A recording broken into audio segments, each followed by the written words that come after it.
It's time now to talk about Demeester scoring system in GERD classification.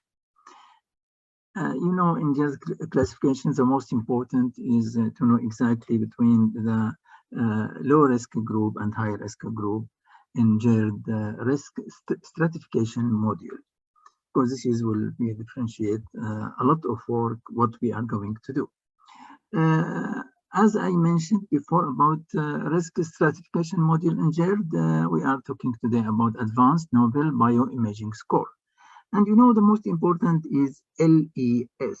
And this is LES system is really a complicated system, but how we can study it either by two parts, either morphology to know exactly if there is a hiatal hernia, or by function to know the function of LES.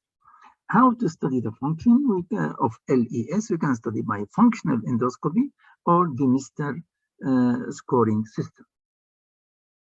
And this is how we are doing by functional endoscopy. I mean, to know exactly if there is a sliding hernia. And today is not our talk about this. And this is how, if you, we call it scope holding sign, and by retrovision to know exactly if there is the LES is functioning or not properly. And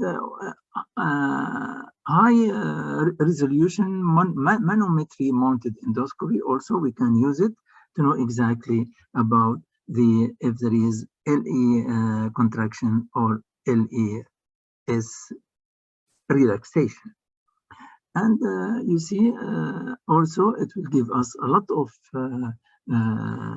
information by this scope holding sign, if it is scope holding sign is positive or if scope holding sign is negative.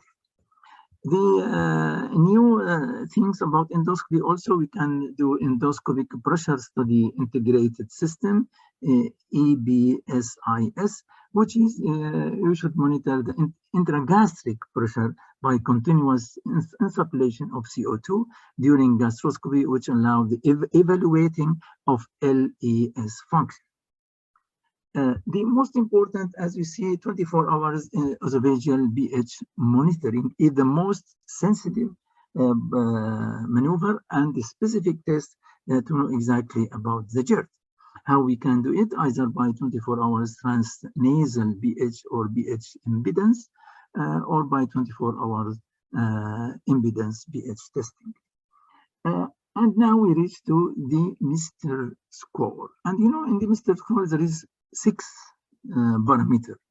And in 6 parameters, I will not go into details in this because it's mentioned, you can read it, the V1, V2, V3, V4, V5, V6, and it is divided by distal and proximal.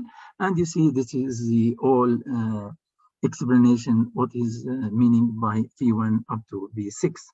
And this is how we can taking in Demeester the diagram, and we can reach to a diagnosis if there is GERD or if there is non-GERD. And this is another one, if before surgery and after surgery, how it is pre-op, Demeester is 52 and post-op is 14. Pre-op here in the other one is 85, post-op is 9.9, which will be effective the treatment. And thanks a lot for your invitation.